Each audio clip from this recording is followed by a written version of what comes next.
Hello and welcome to Calls. This is the 2022 Players Championship Initial Research Show. We are at the iconic Tpc Sawgrass this week for what a lot of people consider the fifth major, the Players Championship, a full field. I've already seen where Bryson DeChambeau has withdrawn and Hayden Buckley is replacing him in the field. So if you we're thinking about any outright wagers or anything like that, Bryson DeChambeau has already withdrawn. I'm assuming it's still the same wrist injury, but I can't confirm that. I've just seen where he is withdrawn. But we're here for all things Players Championship. I hope your API and or Puerto Rico Open went well. I was looking pretty good heading into the weekend, and then the weekend happened and it didn't turn out so good. But we're moving on to this week at the, like I said, the iconic Tpc Sawgrass.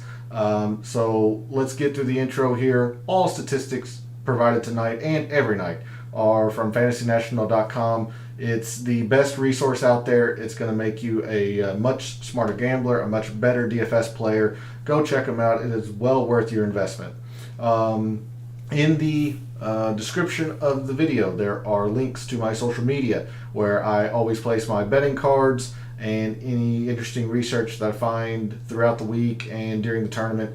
Much more so leading up to the tournaments, as generally I just want to enjoy watching golf when I am done with the research and the show. And also in the description is an email to reach out to me if you want to be a part of bonus content.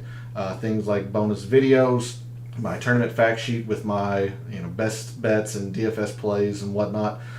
So if you want to be a part of that content, make sure you reach out to the email in the description as well. And then lastly, we are live. Chat is open. I do want to hear about your success this weekend.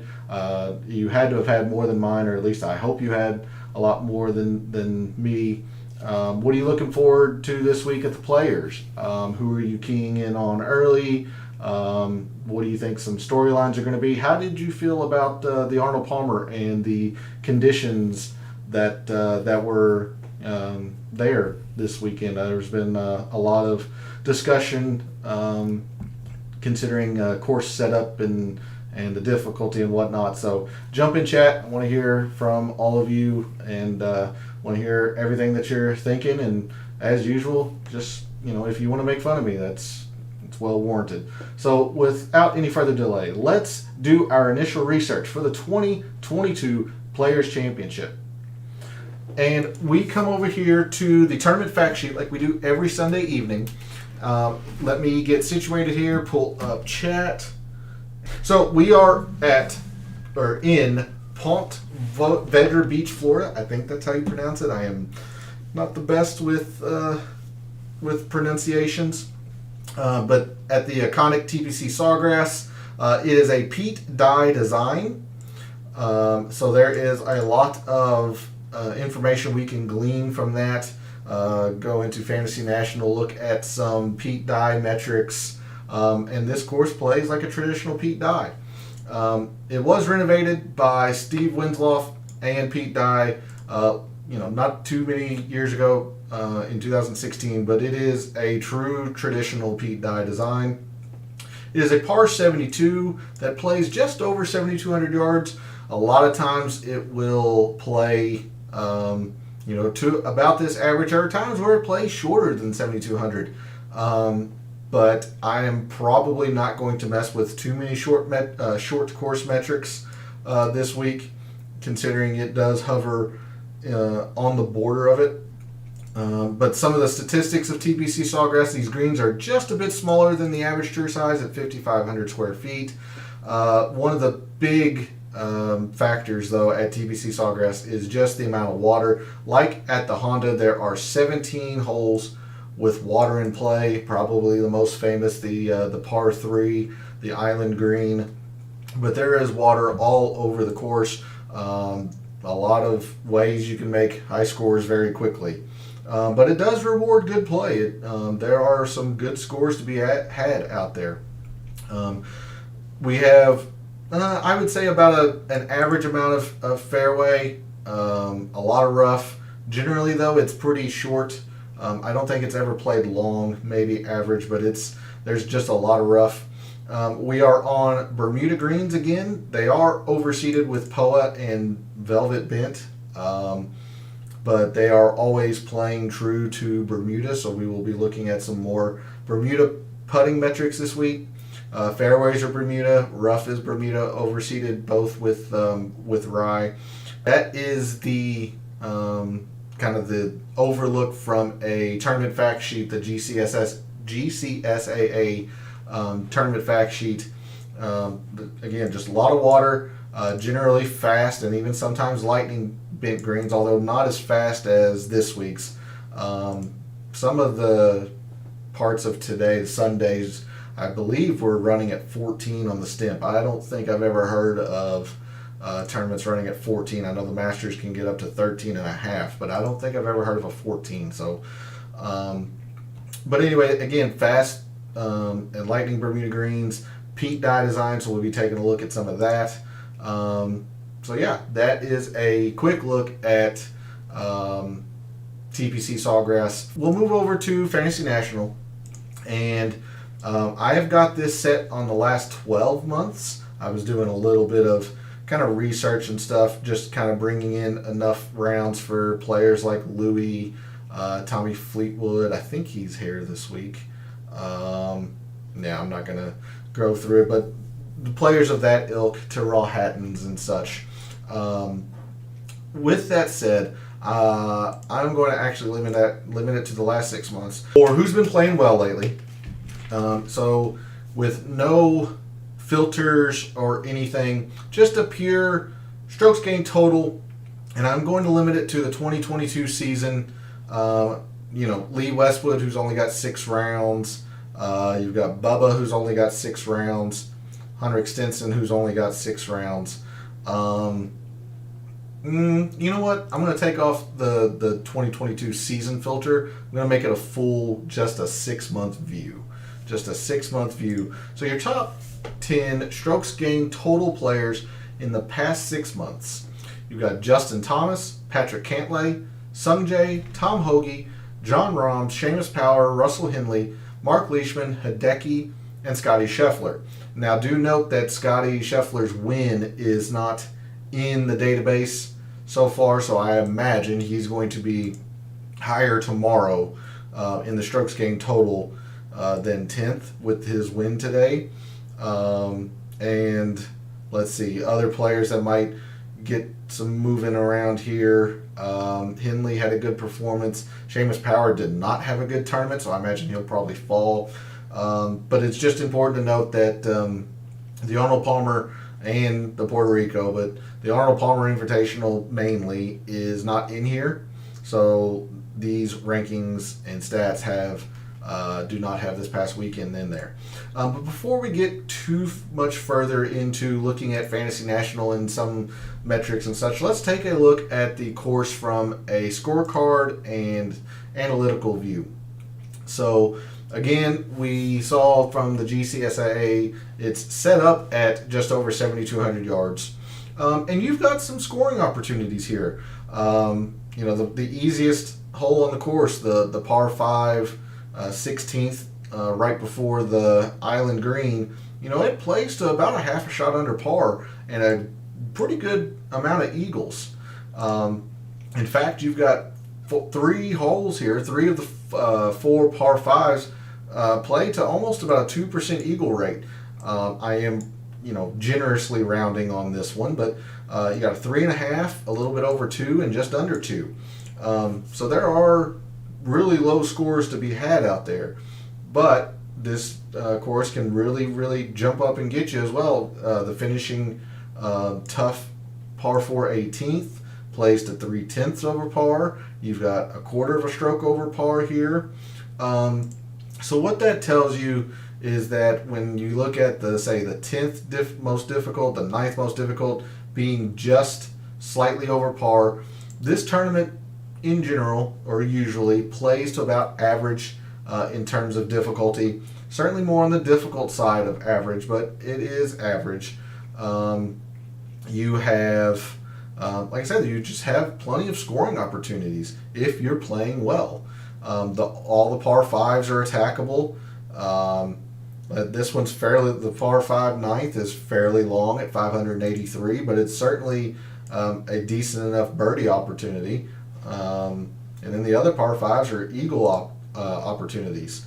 So there's a look at TPC Sawgrass from a scorecard view. As we move down to more of the analytic portion of Fantasy National for TPC Sawgrass, you see here for your top 10 finishers, probably no surprise, especially on a peak dye course, you have to be able to hit your irons. So strokes gained approach, well over 1 stroke gained per round. Putting, then off the tee and then around the green. So a normal kind of distribution, definitely in order. Around the green is probably closer to off the tee than a lot of tournaments or a lot of other courses. Most of the time off the tee outweighs the out around the green pretty heavily. Not so much. These two are roughly the same. But as you move up the leaderboard, it starts to get fairly drastic in how far the approach just really, again, just like the Arnold Palmer, really outweighs, especially the bottom two. But the putting does lose a little bit. So you have 0.8 in the top fives. You have 0.79 in the top tens. If you move to the winners, you almost have 1.5 strokes gain approach for your winners. Now your putters are still hovering or approaching 1, but they are not increasing at the rate that the approach is. And you notice that the off the tee and the around the green are actually making up ground on the putting. So as you move up the leaderboard, off the tee starts gathering some steam as an important metric. Approaches just get that much more important. Around the green can play here, and we'll notice a little bit lower that the scrambling percentage here is rather low, I think. Strokes gain approach, and then off the tee can start to gain some steam as well. I'm going to reset this to the top 10s. We move down to the average strokes gained by hole by par, and pay attention to your y-axis here. I know it's a bit difficult to see, but you got 0.2. Hopefully you can see that 0.2. So that's not very high. So what this tells you is that these are all pretty darn close in importance. Now, yes, the par fives are a bit more important, but you got 0.17 versus essentially 0.15 to 0.14. So very, very close in terms of importance. Then you move up the leaderboards, and par fives start to take a bit of precedent over the 4s and the 3s, and then the winners, the par fives start really taking off. So again, another course where you're going to have to score on the par fives, kind of manage your way around the par threes, kind of like it was at the Arnold Palmer this week. To be fair, where I messed up this week, I did not put enough weight into the par threes, and I did not put any weight into the difficulty, and it played extremely difficult, and that was just an error in judgment on my part. So hopefully you had some success, and like I said, if you're watching live, jump in chat. I want to hear about your weekend, how it went. Did you have Scotty Scheffler? Did you have Ryan Bream at the Puerto Rico? Want to hear all about your entire weekend. So coming back to Sawgrass, par fives most important. We'll see that there is a range of par fours that play pretty important, but on a kind of a basic level, par fives are going to be the most important. I'm going to move this back to the top 10s. So we move down here to the hole composition, and I kind of just alluded to it. The par fours, 450 to 500 yards, far outweigh any of the other lengths in the par 4 range. So we're going to take a lot of scrutiny here, see if that really does lead to a lot of high leaderboard success. You do have the drivable par 4, I believe it's the 10th. Let's cheat, come up here. No, it was the 12th, sorry. So the drivable par 4 12th. You got couple of shorter par 4s, couple of length, middling length par 4s, and then four pretty long pretty long par 4s. You've got the short par 3, the island hole. You've got the beast of a par 3 that's 230 plus on the scorecard. Then you have a couple of average length par 3s. And the the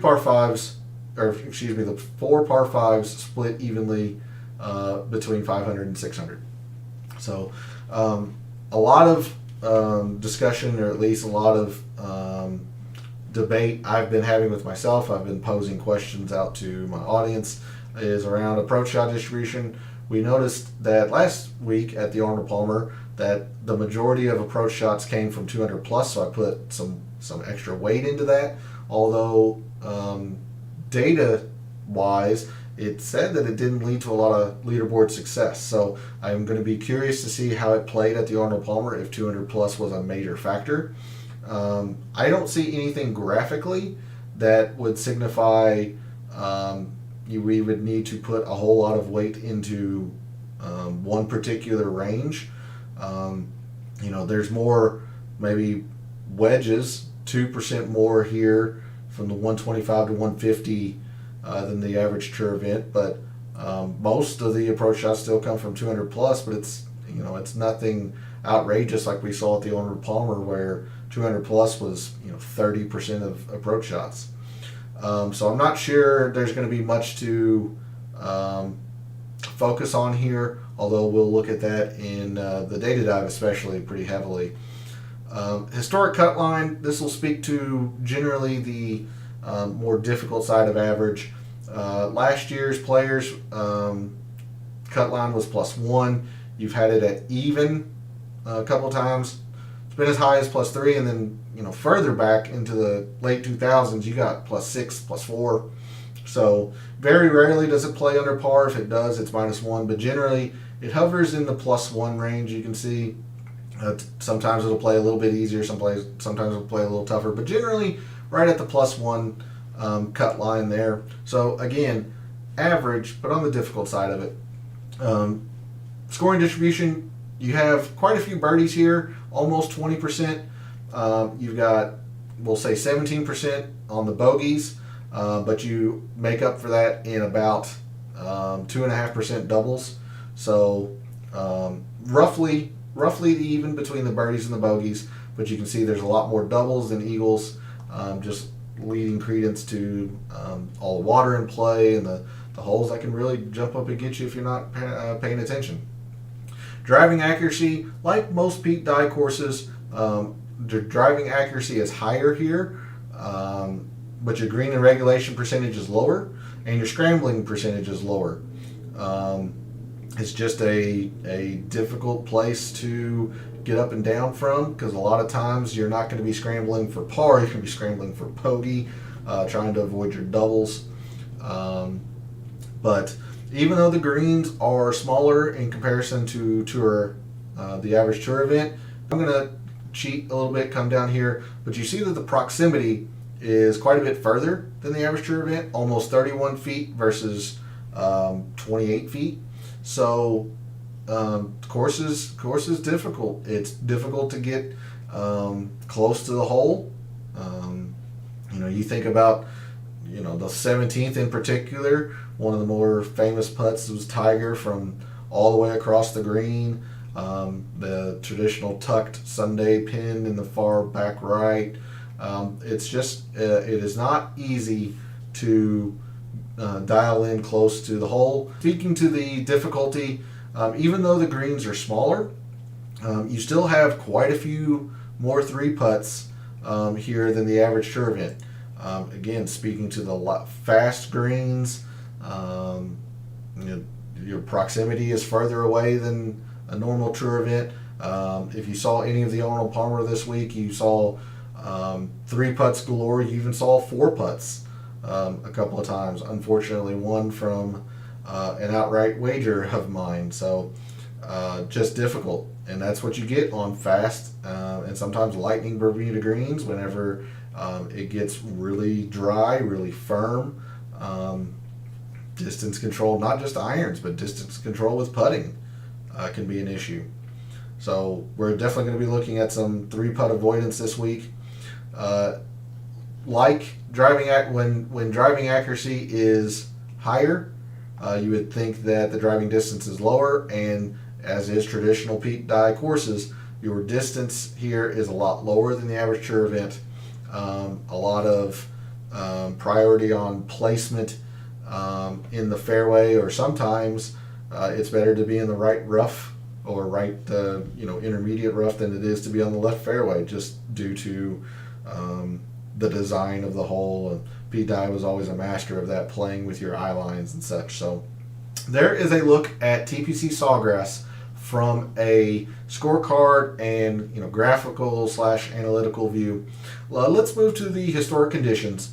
And first off, speaking to what I was mentioning, it's generally pretty average. You do have some rounds that are difficult. You can have some rounds that are easy when the conditions are correct. Now in 2017, every single round played difficult, but as you can see here, you definitely have more difficult rounds than easy, but generally plays to about average to difficult. And then going back as far as 2013, it was difficult a lot more consistently.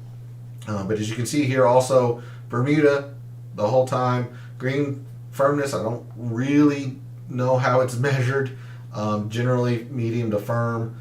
Fairways, again, hit is average, even though you would think as a Pete Dye design you would want to hit more fairways and lay them up.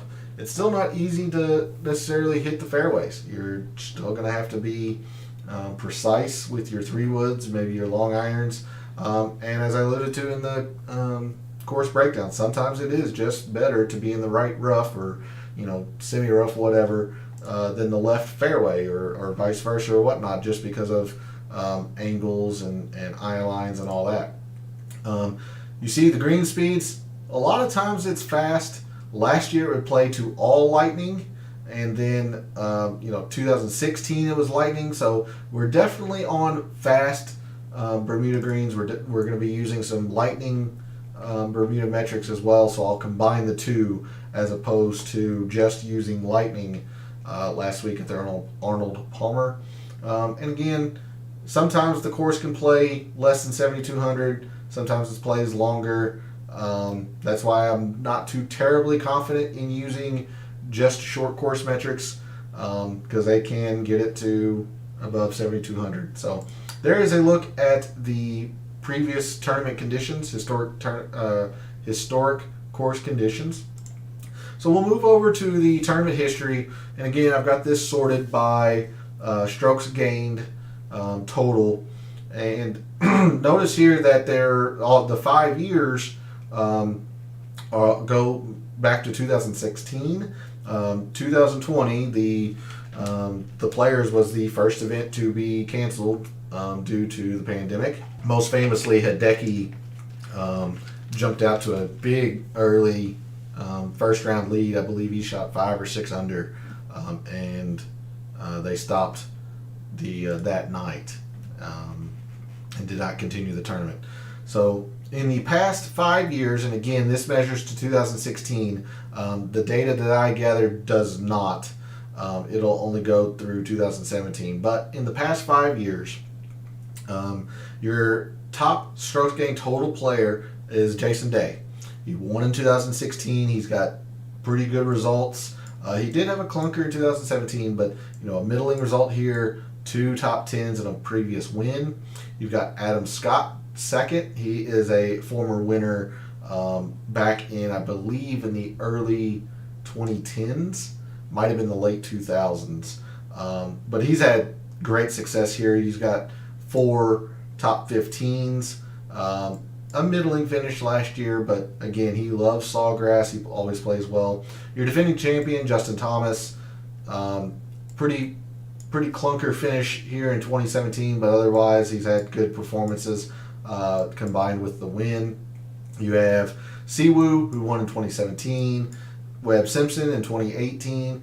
He is only 3 for 4, but the times that he has made the cut have been very good performances. And then you have Rory, who won in 2019. There's a look at some of the guys that have played it well. Somebody that just kind of stuck out to me is Rory, who's only 3 for 5. Now, he does have the win and a top 15. Somebody else is Ian Poulter. Francesco Molinari, 3 for 5. He does have 2 top 10s, but those are back in 16 and 17, so he has not played it well lately. Ryan Palmer is only 3 for 5, but he is much more steady when making the cut, hovering around a top 20. Let's move to the other end of the spectrum here. Guys that have played and just don't play this course well. Leading that category, unfortunately for him, is Patton Kazire. Now, he is 3 for 5, but a middling performance is his best and 2 atrocious cuts made. Same for Scott Piercy. Scott Piercy has a really good performance in 2016 and a couple of really poor performances. Troy Merritt, 0 for 4. You've got Hudson Swafford, 1 for 4. Malnati, 0 for 3. Jimmy Walker has a runner-up in 2018, but has lost strokes overall in the past 5 years and lost quite a bit. So even with this result, he just has not played this course well. Kind of the same for Kyle Stanley. Top 5 in 2017 and has missed the cut every year since. Let's see, Robert Streb, 0 for 4. Martin Laird, 2 for 5, but 2 pretty bad cuts made. Scott Stallings, 0 for 3. Snedeker, 1 for 4 with a top 5, so he appears to be boom or bust. So there is a look at some of the guys that just don't play this course well for whatever reason. I'm going to bring up the leaderboard here just in case we want to take a look at last year's results and some specifics.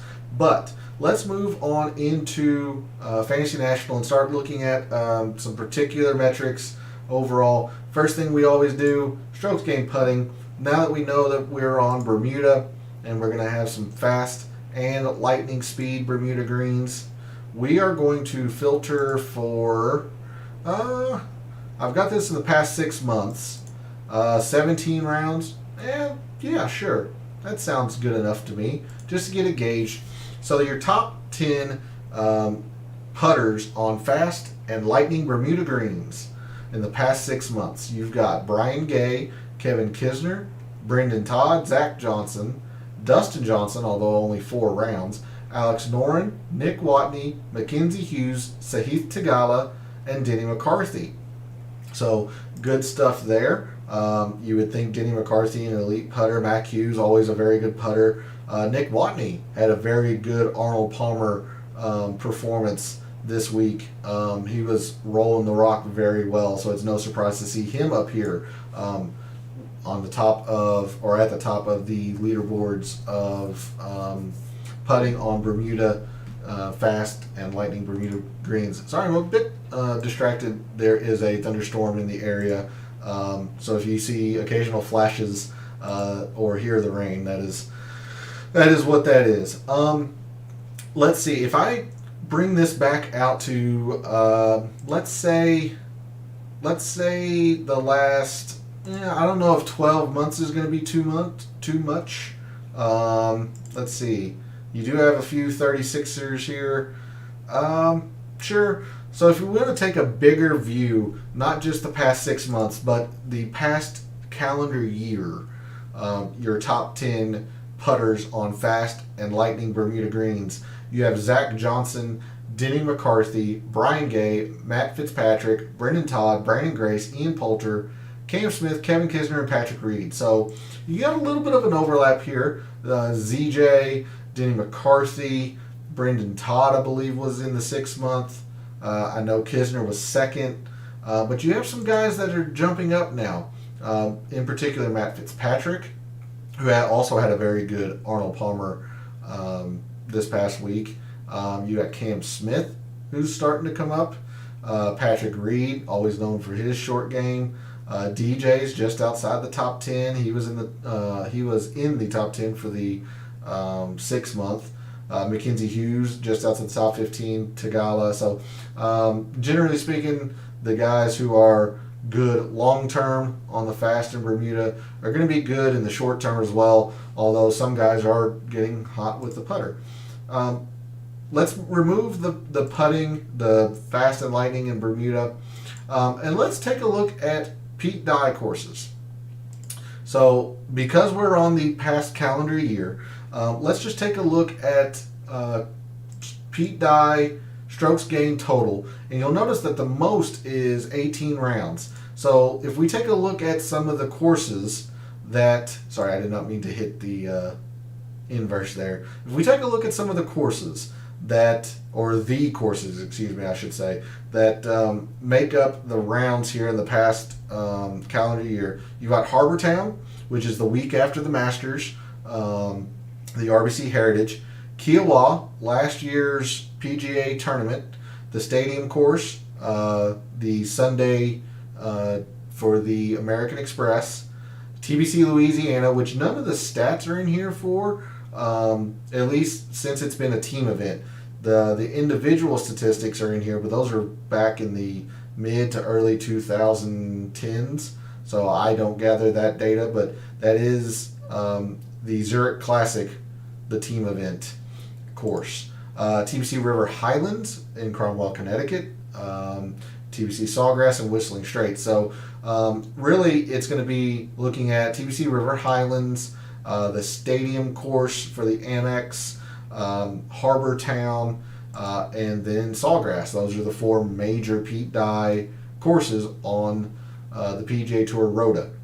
So in the past calendar year, your top 10 strokes gained total performers on Pete Dye courses. You've got Corey Connors, Brian Harmon, Sung Jae, Shane Lowry, Brooks, Matt Fitzpatrick, Stuart Sink, Abraham Answer, Bryson, who again, remember, has withdrawn already.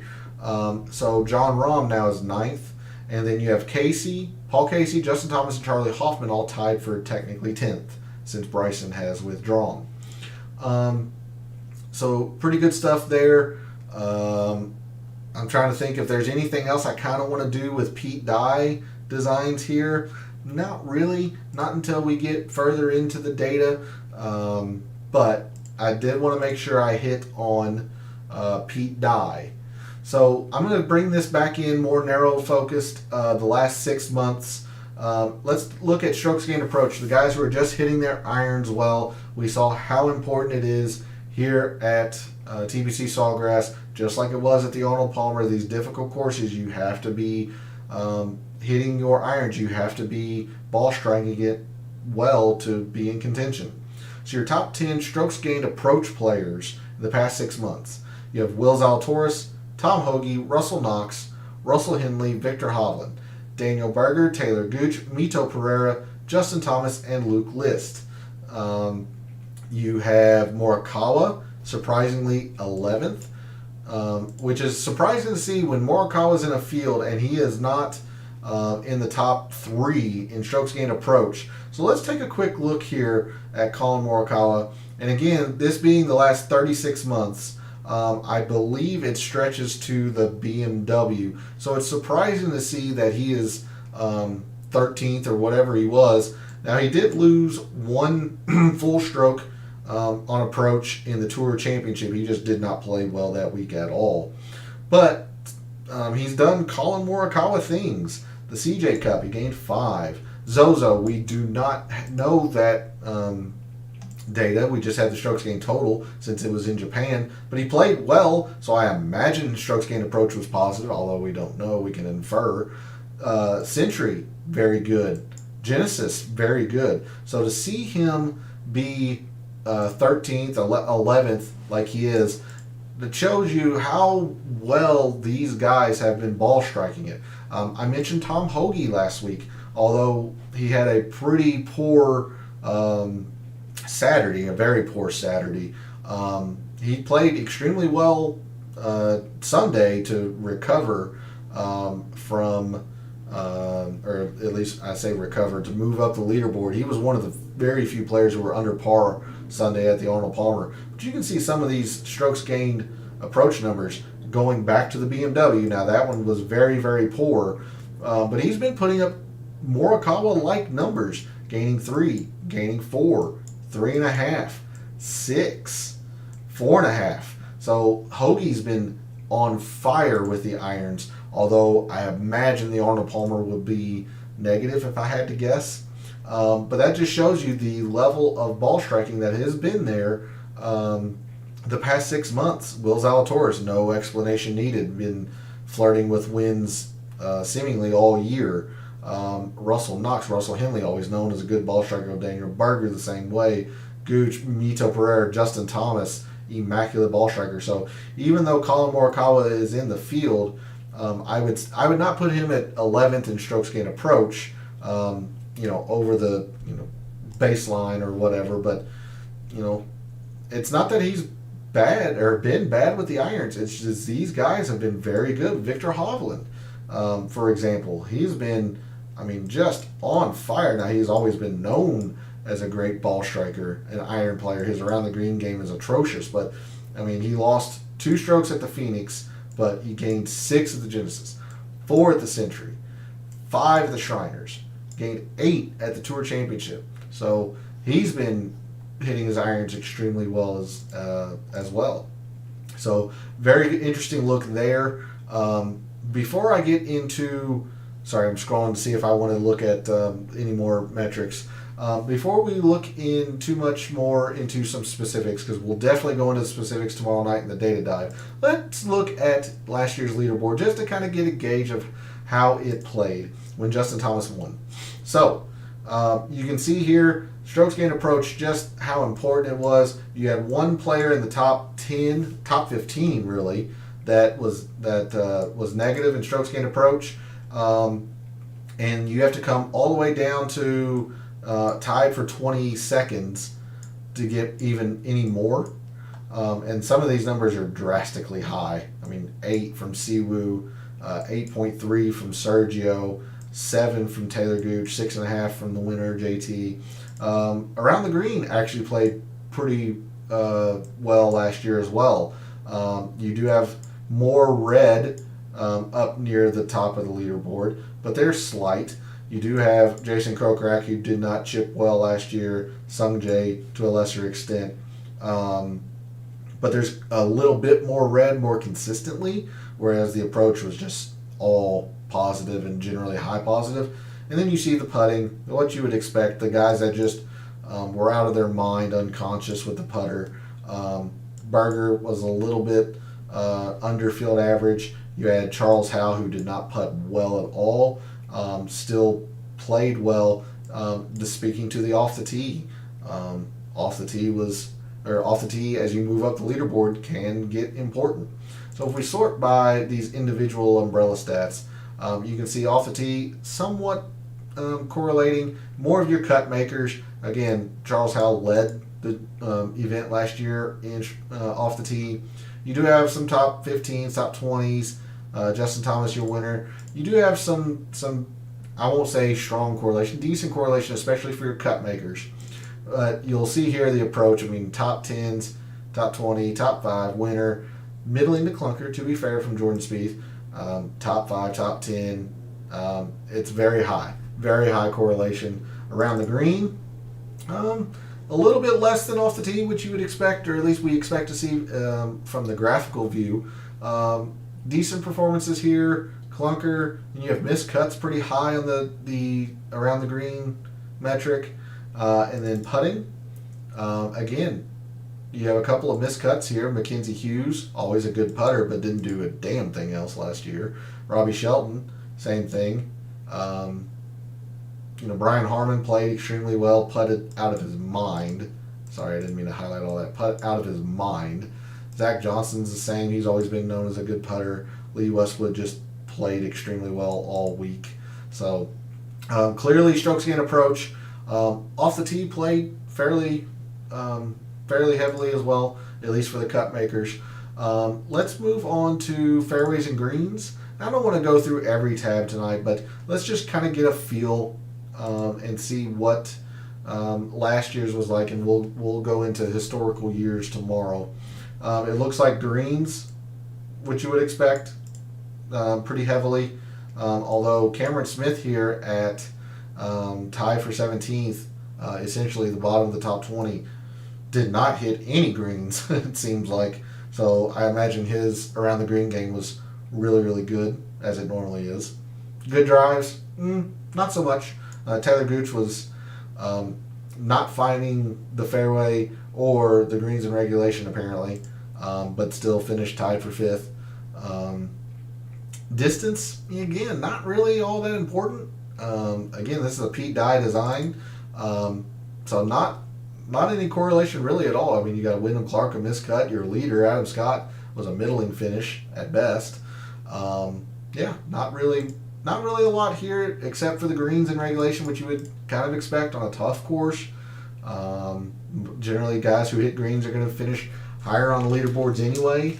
But even by greens and regulation gained by its standards, by greens and regulations gained standards, that wasn't a lot of correlation. So, birdies and bogies, we'll kind of skip that. Let's look at par fives. We saw how just important it was last, or at least graphically. I don't want to say last year. We'll see that here in a second, but graphically, as you rose up the leaderboard, how important the par fives were. And it kind of plays out here. Your winner was the best on par fives by a decent margin. You got 3 straight top 10s, a top 5, top 20, top 25. You do have a couple miscuts here from Snedeker and Hatton, pretty high on the par 5 leaderboards. But definitely your extreme success here at the very top. If there's a range, let's see. Boy, that 500 to 550 looks fairly strong. Winner, the same group here as it was on the par 5s. So you got Thomas, Berger, Howell, Garcia, Harmon, and Desham all up here. You got Sungjae, Louis, Will Z. Again, Sungjae, Louis, Will Z a little bit further down here, but Thomas, Berger, Garcia. Yeah, so 500 to 550 is almost matching the par 5s in general. Not quite, but close. You do have a miscut from Garnett, but again, Harmon, Zalatoris, Victor Perez, Ryan Palmer, Tom Hoagy, Jason Day, even a middling finish, but still up there.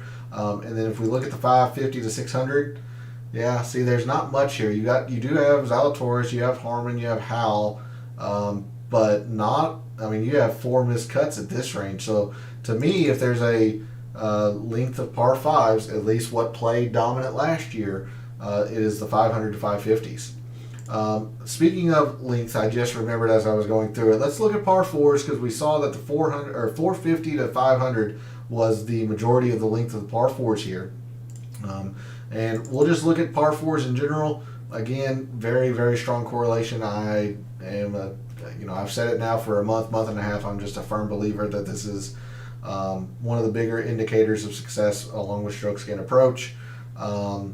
Let's look at 450 to 500. Not as strong as I would have thought, maybe. You do have some good finishes. Now, you do have Bezaden, Hoot, Johnson. These are what I'll be called middling. This is probably a clunker. Duffner missed the cut. Let's look at 400 to 450.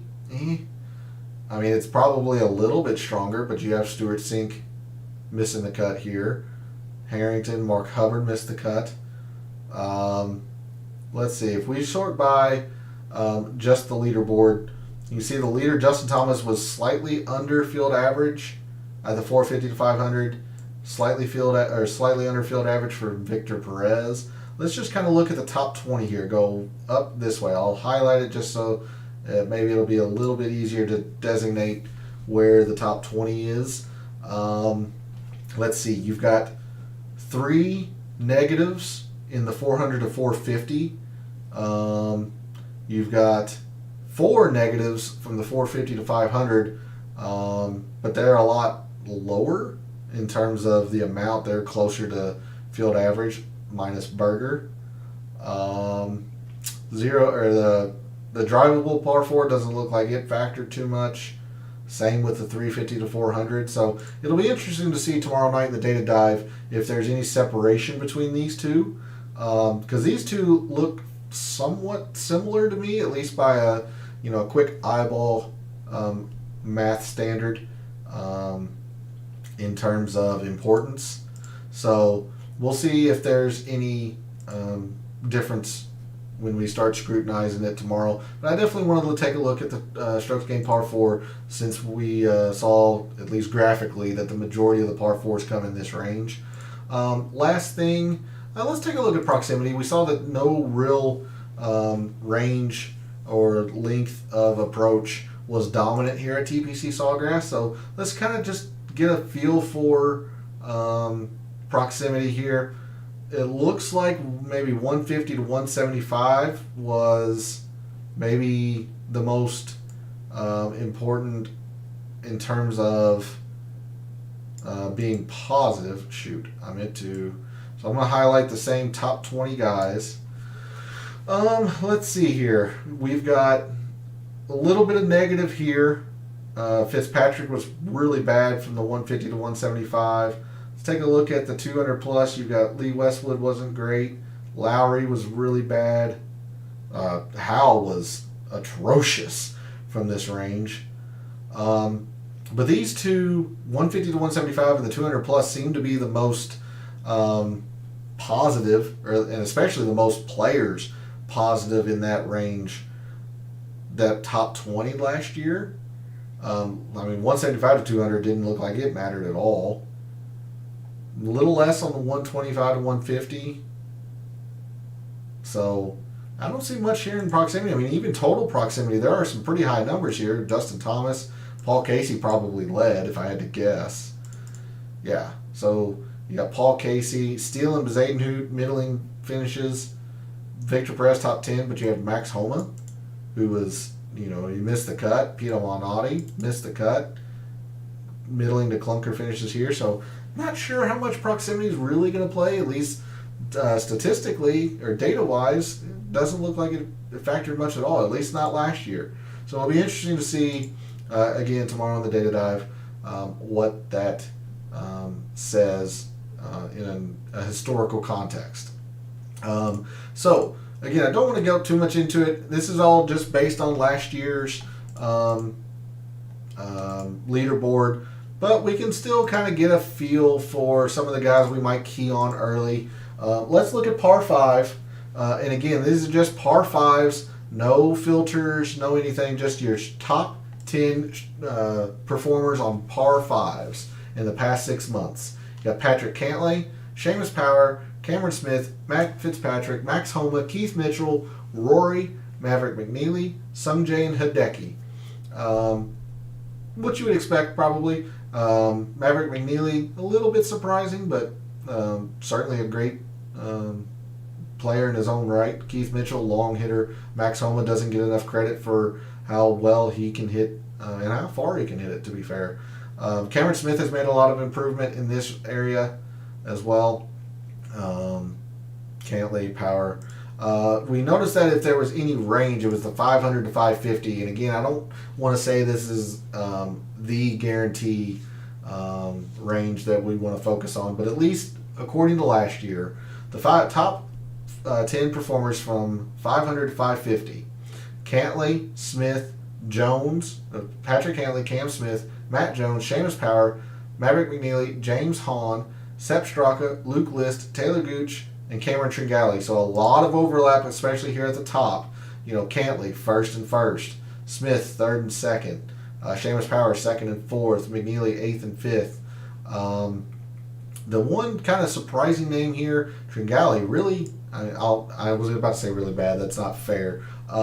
Middling. I would say just slightly above field average in par 5s, but good at the length. But most of these guys are just good in general. Taylor Gooch, 13th and 8th. Luke List, 11th and 8th. Even Sepp Straka, 29th in the field of this caliber. Being 29th is nothing to be ashamed about. So good stuff there. The last thing I kind of want to look at, I mentioned it in the course breakdown. Let's take a look at 3-putt avoidance before we move on to a little bit of Microsoft Excel before the end of the show. So I'm going to bring it out to the last 12 months again.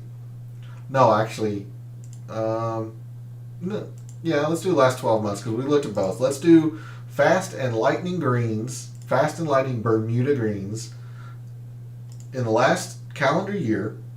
And let's look at the 3 putter voiders in that scenario on fast and lightning Bermuda greens. Your top 10 3-putt avoiders: Alex Noren, Brendan Todd, Billy Horschel, Brandon Grace, Chris Kirk, Matt Wallace, HV3, Patrick Reed, Joaquin Niemann, and Brian Stewart.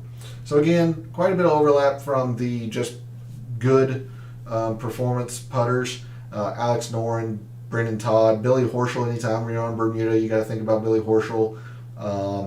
Reed was there in a calendar year perspective.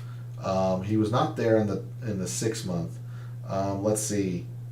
Grace was up there. Lindsey Hughes down here in the top 20. So let's narrow it in. Let's take a look at the last 6 months and see if there's much overlap from the 6 month group.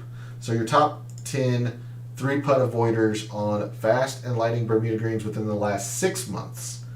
You've got Corey Connors, Chris Kirk, Brian Gay, Brendan Todd, Joel Damon, Zach Johnson, Tagala, Horschel, Seamus Power, and Taylor Gooch.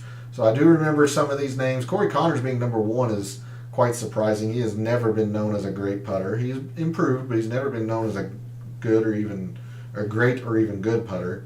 I do remember Brian Gay was number 1 strokes gained putting in 6 months. Brendan Todd, so both, he's been up there in both 6 and 12 months. Zach Johnson, Tagala was in there in the 6 months. Strokes gained putting, not just 3-putt avoidance, but strokes gained putting. So Brian Gay, 1st and 3rd. Brendan Todd, 3rd and 4th. I mean, even Joel Damon, 12th and 5th. Zach Johnson, 3rd and 6th. Tagala, 9th and 7th. Kisner, 2nd and 12th. So good stuff there. Let's move on over to Microsoft Excel just for a bit. I'm going to bring up, again, the comparison course detail that I've put together. Let me scroll all the way over to off the tee. We've got here for the players. We saw, in the graph and in the leaderboard, especially from last year, just how important strokes gained approach is. It's the lowest number putting, then off the tee, and then around the green. You notice that approach was pretty darn important. It was surprising because it looked like off the tee played somewhat important, but at least by the numbers, it says it was one of the least important metrics. It was the least important metric of the Umbrella 4, and this could be a potential outlier. So I'll go through that outlier math and such tomorrow. But again, just we saw in the strokes gained, we saw in the graph on Fantasy National, strokes gained approach, and then putting, and then off the tee and around the green, which is generally the gist. We saw that distance really didn't matter. Greens would have been the most important, but I mentioned even by its own standards, this number was pretty darn high. It wasn't really that much of a big factor last year. Good drives gained, and not really. Although it looks like both of these, no, that one's not an outlier. This one looks like a really big outlier. So definitely not distance. We don't need to look at anything distance this week. Maybe good drives if this ends up being as high of an outlier as it looks at initial view. We move to birdies and bogies. We did not check this tab in Fantasy National, but it looks like they play roughly the same. And I mentioned how there were 3 of the 4 par 5s and the drivable 12th hole. You would think Eagles might play a factor. It looks like it really doesn't. Now, in comparison to other courses, I'm not going to use Puerto Rico. That's an alternate field event, but Arnold Palmer wasn't all that much. Now, granted, I haven't put 2022 in yet, but this number for the player is a lot lower than the Arnold Palmer, or higher, excuse me. The players isn't as important as the Honda, even. Not as low as the Genesis. So doesn't look like Eagles play too much of a factor. It'll be interesting to see in the data dive if we dig in that far what the Eagle performers are of the top performing players. We move over stroke game par threes. We didn't look too much into that we didn't look at it at all in any detail in Fantasy National. We just saw that it was the least important of the three. Looks the same. If there is a range, it might be the 200 to 225, but yeah, well, it could be quite a bit because this looks like a big outlier just at initial view. So this range could be very, very important depending on how much this outlier changes the results. We looked at par 4 a little bit. Let's look at par 4. Yeah, you still see that. Again, important, very important. That number is a bit higher than normal par 4 standards.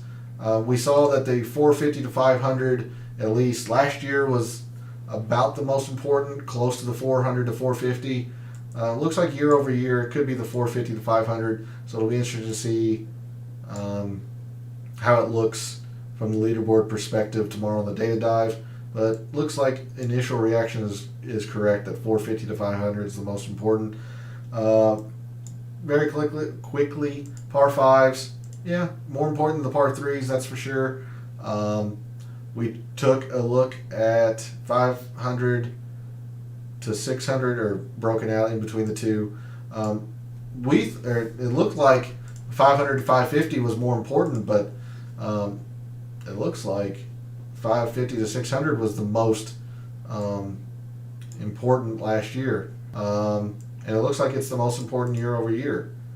So might have to take a look at that again a little bit tomorrow before the show and see what's going on there. Then finally, let's take a look at proximity just to see if we can confirm what the leaderboard was saying, that proximity didn't really play too much of a factor. Yeah, I'm seeing about the same. Not very important at all. If there was one, it was the 200 plus, and it looks like that could be the most important. But again, not too many. There's not such an overwhelming majority of approach shots coming from 200 plus that I think this mandates a lot of scrutiny. So, last thing real quick, just very quickly, I'm going to touch on it a little bit because we hit this really heavily tomorrow in the data dive. But this is a different look at the tournament history tab in Fantasy National. All the strokes gained broken out by how they've performed specifically here at the Players. Now, remember, this is just 4 years. I only go back to 2017. So the 2016 numbers aren't in here, the year that Jason Day won. But since 2017, some of your top performers here: Abraham Answer played twice, averaged a top 20. Adam Scott, we mentioned, or we saw how well he loves Tpc Sawgrass. Bryson is out. DJ has played well here the last 4 years, really. Zalatoris played here last year. Fratelli played well here his one time. Corey Connors. There's Jason Day. Brooks has played well here. So good stuff there. Let's look at the other end of the spectrum. Guys that have just not played this well. Sam Burns has only played it once. I imagine that was close to tied for last. Just played horrendous. McNeely, same way. Horrendous the one time he's played it. Sepp Struck. I mean, all of these guys are one. So there's Troy Merritt. We saw that he was 0 for 3. Hudson Swafford, 0 for 3. Stallings, we saw Sink, Streb, 0 for 3. Lahiri, 1 for 4. Remember, this is a missed cut. So 1 for 4 for Lahiri, 2 for 4 for Brian Gay. Schwartzel, 1 for 4. So there's a look at some of the guys who, at the other end of the spectrum, just have not played this event well. Victor Hovland did not play well. I imagine that was last year, although I can't. I'd have to go back and confirm it. It does what Victor Hovland does. A lot of off the tee. He did struggle with his irons last year. If he's going to struggle with his irons, it's not going to be a good time for Victor. He actually putt well last year. I'm assuming last year. So that's going to do it for tonight. We'll hit a lot of these metrics, especially in Excel. We'll dig in deeper into Fantasy National, see how much the data can glean for us and what metrics we need to focus on. So thanks for watching. Let me know in the comments how this weekend went for you. Did you have Scheffler outright? How are your DFS teams?